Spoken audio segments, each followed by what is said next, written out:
नमस्कार। राजस्थान के इतिहास का एक बहुत ही दिलचस्प और गहरा पन्ना आज हम इसे पूरी तरह से डिकोड करने जा रहे हैं।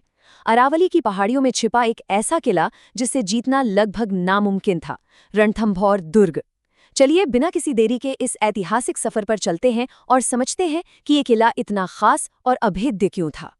तो आज के इस डिकोड सेशन का हमारा रोड मैप कुछ ऐसा रहेगा। पहला, पहाड़ियों में बना ये दुर्ग। दूसरा, इसकी वास्तुकला और विशाल द्वार। तीसरा, चौहान वंश से इसका नाता। चौथा, दिल्ली सल्तनत के वो खौफनाक हमले। और आखिर में मुगलों से लेकर जयपुर रियासत तक का सफर। आगे बढ़ने से पहले जरा इस ऐतिहासिक दस्तावेज पर नजर डालिए। ये वो पन्ना है जिसमें रणथंभौर के सदियों पुराने राज और अनगिनत कहानियां एकदम गहराई से सिमटी हुई हैं। आज हम इसी सघन जानकारी को बिल्कुल आसान भाषा में परत दर परत खोलने वाले हैं, ताकि इतिहास के ये फैक्ट सीधे दिमाग में छप जाएं। चलिए सबसे पहले बात करते हैं भाग 1 की, पहाड़ियों में एक दुर्ग। रणथंभौर का किला अरावली पर्वतमाला से घिरा है, पर इसकी असली खासियत क्या है? ये किला 7 नीची पहाड़ियों, गहरी खाइयों और घाटियों के बीच बिल्कुल छिपा हुआ है। बगल से चंबल और बनास नदियां बहती हैं।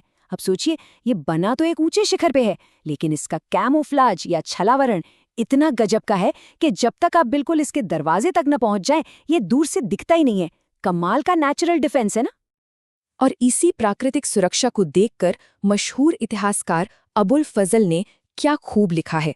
वो कहते हैं, ये दुर्ग पहाड़ी प्रदेश के बीच में है, इसीलिए लोग कहते हैं कि अन्य सभी दुर्ग नंगे हैं, परंतु ये बख्तरबंद है।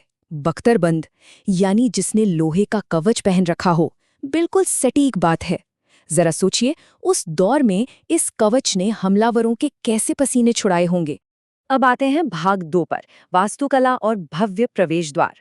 भूगोल तो हमने समझ लिया, लेकिन इस किले के अंदर घुसना कोई बच्चों का खेल नहीं था। इसके मेन गेट्स के नाम सुनिए।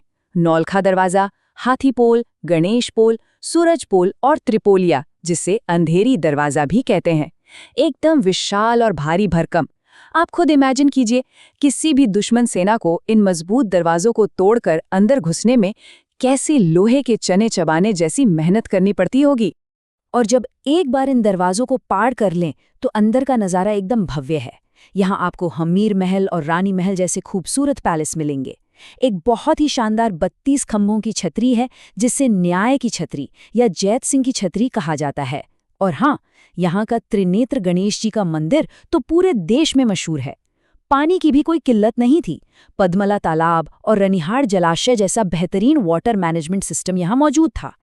लेकिन यहाँ पर एक ऐसी चीज़ है जो सच में हैरान कर देने वाली है। वो है सुपारी महल। पता है क्यों?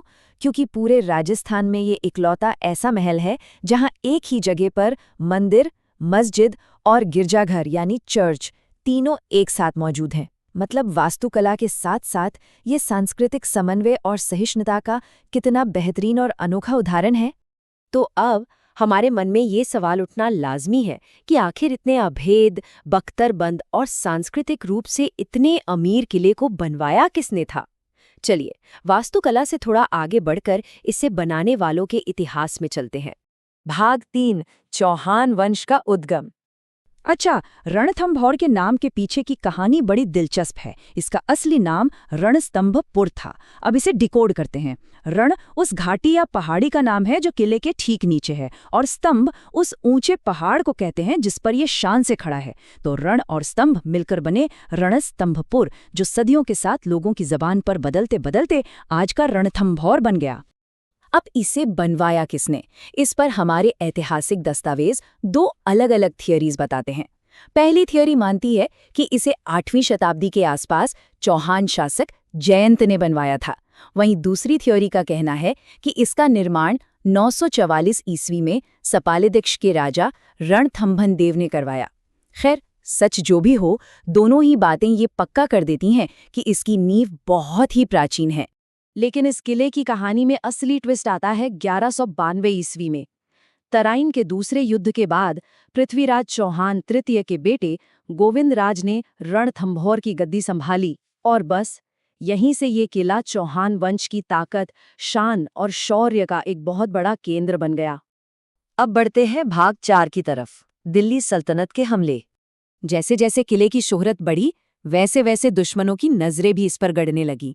1200 के दशक की शुरुआत में कुतुबुद्दीन ऐबक, इल्तुतमिश और बलबन ने इस पर अपना कंट्रोल तो कर लिया था, लेकिन इसका सबसे स्वर्णिम और कड़ा संघर्ष वाला दौर था 1282 से 1301 के बीच, जब यहाँ हम्मीर देव चौहान का राज था।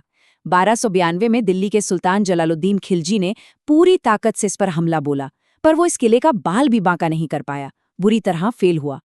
और इस हार से जलालुद्दीन खिलजी इतना चिढ़ गया था कि जब वो खाली हाथ लौट रहा था तो अपनी झेप मिटाने के लिए उसने एक बहुत ही मशहूर डायलॉग मारा।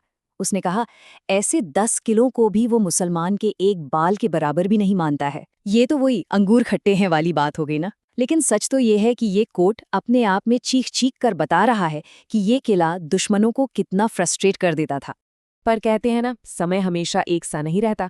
आखिरकार 1301 ईस्वी में अलाउद्दीन खिलजी इस किले को फतेह करने में कामयाब हो ही गया। इस पूरी घटना और हम्मीर देव चौहान के उस भीषण संघर्ष का एकदम बारीक ब्यौरा हमें अमीर खुसरो की किताब खज़ाइनुल फुतूह में मिलता है। ये इस किले के इतिहास का एक बहुत ही दुखद और निर्णायक मोड़ था।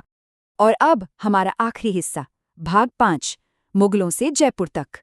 बाद के सालों में तो जैसे इस किले ने एक के बाद एक कई झंडे बदलते देखे, बहुत तेजी से सत्ता पलटी। 1533-34 में महारानी कर्मावती ने एक संधि के तहत ये दुर्ग गुजरात के बहादुर शाह को सौंप दिया। फिर 1542 में शेर शाह सूरी ने इसे अपने कब्जे में ले लिया और अपने बेटे आदिल खां को सौंप दिया। और उसके बाद अकबर के समय में ये मुगलों के पास चला गया और जगन्नाथ कछवाहा को जागीर में मिला।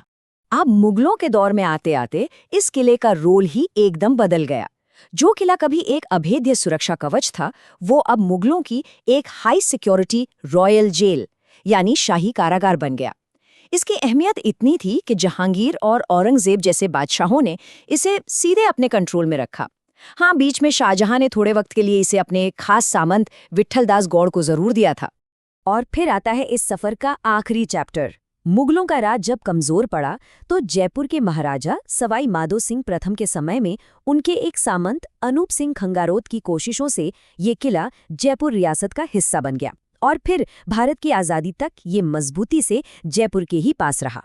तो सोचिए, पहाड़ियों के बीच छिपे एक बख्तर बंद किले से लेकर सुल्तानों की सबसे बड़ी सिरदर्दी और फिर मुगलों की एक खौफनाक रॉयल जेल तक, रणथंभौर ने क्या कुछ नहीं देखा। अब जाते जाते बस एक सवाल छोड़कर जा रहा हूं। आज भी जब हम रणथंभौर के इन खामोश और प्राचीन पत्थरों को देखते हैं तो लगता है ना कि इनमें और न जाने कितने ऐसे राज दफन होंगे जो बस खोजे जाने का इंतजार कर रहे हैं। इतिहास कभी खत्म नहीं होता, बस उसे देखने का नजरिया चाहिए। आज के इस डीप डाइव में हमारे साथ जुड़ने के लिए बहुत बहुत शुक्रिया।